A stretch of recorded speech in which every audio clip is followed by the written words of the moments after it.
ચીકુભાઈને શરદી ઉધરસ ને એવું થઈ ગયું, રાતે તાવે આવી ગયો એટલે આજ દવા લેવા જવું પડ્યું. તો જો આટલી બધી દવા લઈ આવ્યા, આખી આ થેલી ભરીને દવા લઈ આવ્યા છે. તો જો ફ્રેન્ડ્સ ફાઇનલી આપણે મસાલા ભીંડી છે રેડી.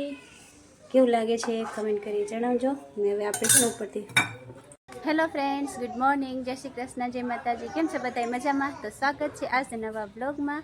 તો અત્યારે છે ને જો વાગી ગયા છે સવારના 10 અને જો અમે થઈ ગયા છીએ રેડી. કેમ કે છે ને ચીકુભાઈને પડી ગયા છે માંદા ચીકુભાઈ, એટલે મેં દવાખાને લઈ જવાનું. જો ચીકુભાઈ ચીકુભાઈ શું થઈ ગયું? હે તાવ આવી ગયો? દવા તો પડી હે તોય આપણે દવાખાને જવું ને? લપસિયા ખાવા જવા હે? હા હારું હાલો. એનો તાવ આવ્યો હે ને તમને? હા તો જો ફ્રેન્ડ્સ છે ને ચીકુભાઈને દવા લેવાની, લપસિયા ખાવા જવાય. તો સારું ચાલો તમે કન્ટિન્યુ રહેજો આજના બ્લોગમાં. અમે ફટાફટ પેલા ચીકુભાઈને દવા લેતા આવી, મોડું થઈ ગયું છે. તો ચાલો ફ્રેન્ડ્સ, જો હવે છે ને પડી ગઈ છે સાંજ અને આજ તો છે ને સવારે બ્લોગ ચાલુ સ્ટાર્ટ કર્યો આપણે, પછી તો કાંઈ બ્લોગ ઉતાર્યો નથી. કેમ કે છે ને સવારે 10 વાગે બ્લોગ સ્ટાર્ટ કરીને પછી દવાખાને ગયા હતા. તો ત્યાં છે ને બહુ લેટ થઈ ગયું હતું, 12 વાગે ગયા હતા. તો 12 વાગે આવીને કપડાં ધોવાનું બાકી હતા એટલે કપડાં ધોયા, પછી જમવાનું બનાવ્યું ને ચીકુભાઈને દવા પીવડાવવાની, ખવડાવવાનું ને એવું બધું કરવામાં છે ને લેટ થઈ ગયું. જરાય આપણે ટાઈમ મળ્યો નથી કે આપણે બ્લોગ સ્ટાર્ટ કરીએ પાછો. તો આવું છે, જો દવા લેવા ગયા હતા તો પણ દવા પીવે નહીં ચીકુભાઈ, એટલે એમાં મોડું થઈ જાય ને એવું બધું થઈ જાય. તો હવે સાંજે ફ્રી થઈ છું. બપોરે થોડીક વાર સૂઈ ગઈ હતી કેમ કે છે ને આપણા છોકરાઓ માનતા હોય ને એટલે રાત્રે સૂવે નહીં ને આપણને સૂવા ન દે. એટલે પછી બપોરે થોડીક નિંદર કરી લીધી ને એવું છે. હવે બપોરે સાંજે ઉઠીને પછી નાસ્તો ને એવું કર્યું ને ચીકુભાઈ જો અત્યારે થોડુંક સારું છે એટલે બહાર રમવા ગયો છે. ચીકુભાઈને શરદી ઉધરસ ને એવું થઈ ગયું, રાતે તાવે આવી ગયો એટલે આજ દવા લેવા જવું પડ્યું. તો જો આટલી બધી દવા લઈ આવ્યા, આખી આ થેલી ભરીને દવા લઈ આવ્યા છે. પણ ચીકુભાઈ તો કાંઈ પીતા નથી. હવે જોઈએ કેમ મટે એમને. પરાણે થોડુંક પીવડાવવાનું એવું થાય છે. તો સારું ચાલો હવે છે ને થોડુંક કામ બાકી છે મારે તો એ કરું. કપડાં બપોરે ધોયા મોડા એટલે અત્યારે લગી સુકાતા થાય તો કપડાની વારી નાખું ને એવું કરું. સારું ચલો હવે પછી આગળ જોઈએ આપણે આજે બ્લોગમાં શું કરવાનું છે. બ્લોગમાં નહીં, આજે આપણે કામ શું કરવાનું છે. બાકી તો હું જે કામ કરું એ જ તમને બ્લોગમાં બતાવું. સારું ચલો તો સૌથી પહેલાં તો કપડાં વારી નાખું. જો અહીંયા છે ને કપડાં લઈ લીધા છે વારવા માટે ને આ બાજુ જો પહોંચી ગયા હે રમવા બધા. એ શું રમો? એ શું કહેવાય? પાડો હોય, આંધળો હોય ને આખી ન હોય એવું હોય? પાડા ને આખું ન હોય તો તમે તેવું કીધું આંધળો પાડો. જો આ બધા આંધળો પાડો રમવા પહોંચી ગયા. આ ચીકુભાઈ શું કરે હે? ચીકુ એ આવતા રહ્યા સ્કૂલેથી બધા રમવા માંડો. હાલો રમવા માંડો. કેમ ઊભા રહી ગયા? પૂરી. તો જો સાંજ પડતા છે ને અમારે અહીંયા બાળકોનો મેળો ભરાય છે, નાના બધા અહીંયા જ રમવા આવે. તો આવું છે. સારું ચલો હવે તો કપડાં વારવાના છે, વારી નાખું ફટાફટ.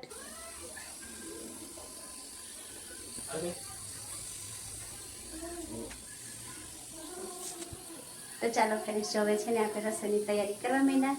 તો આજે બનાવવાનું છે મસાલા ભીંડી. જો એના માટે બધી તૈયારી કરી લીધી, તમે જોઈ જ લીધું.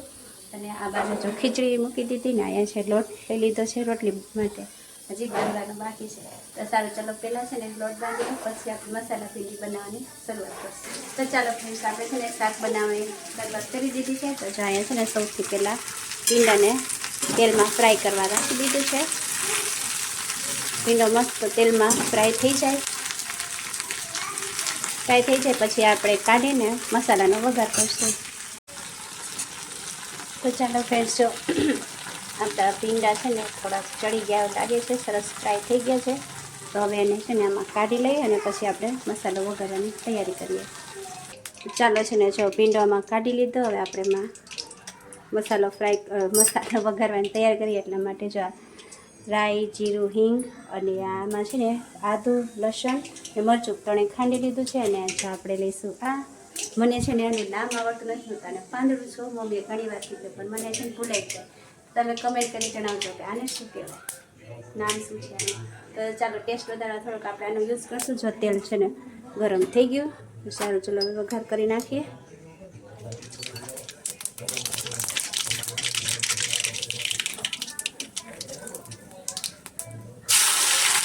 કેવો મસ્તીનો અવાજ આવે છન્ની.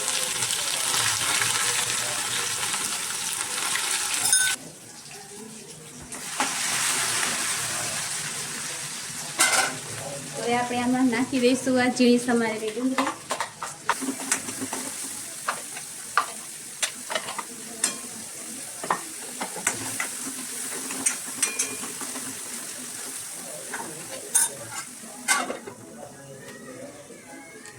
તો જો છે ને સ્ટેન્ડમાં મોબાઈલ ગોઠવી દીધો છે. હવે એને ડુંગળીને થોડીક વાર ચડવા દઈએ, ગોલ્ડન બ્રાઉન થાય ને ત્યાં સુધી એને સાંતળવા દઈએ. આમાં છે ને મેં ઢાંકી દીધું છે.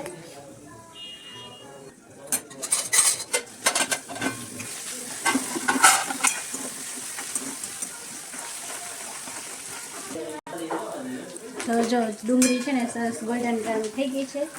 અને આમાં છે ને એક ભૂલ કરી છે, તમે ન કરતા કે પેલા જે પીંડો ફ્રાય કર્યો હતો ને એમાં જ ડુંગળી વઘાર નાખી, એટલે જો સાઈડમાં છે ને કારું કારું થઈ ગયું, બધું ભરી જાય ને એટલે. તો તમે આવી ભૂલ ન કરતા ને હું બીજી વાર નહીં કરું. સારું, ચલો હવે ડુંગળી સરસ ગોલ્ડન બ્રાઉન થઈ ગઈ ને એટલે હવે આપણે એમાં ઝીણા સમારેલા ટમેટા નાખી દઈએ.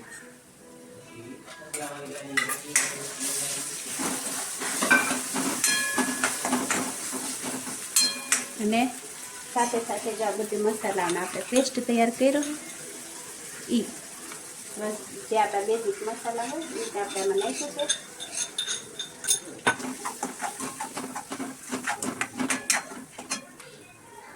સૌથી ઇમ્પોર્ટન્ટ વસ્તુ મીઠું.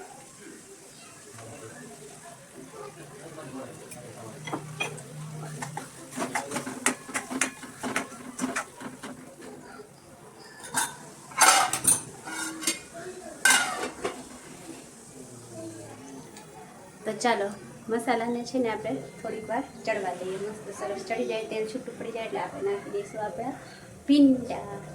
તો જો ફ્રેન્ડ્સ છે ને મસાલો સરસ આપણો ચડી ગયો છે ને, જો તેલ કેવું મસ્ત છૂટું પડી ગયું એટલે હવે એમાં આપણે નાખી દઈશું આપણા ફ્રાય કરેલા ભીંડા.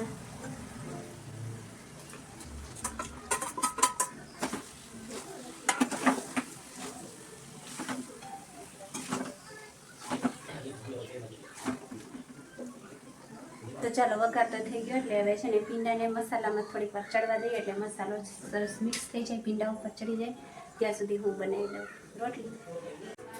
તો ચાલો ફ્રેન્ડ્સ, મસાલો થઈ ગયો છે એટલે હવે એમાં થોડુંક પાણી નાખી મૂકી દીધું. અને આ બાજુ જો રોટલી ચાલુ કરી દીધી ને ચીકુભાઈ શું બતાવવા એવા. શું હે ચીકુ? ઓ નો,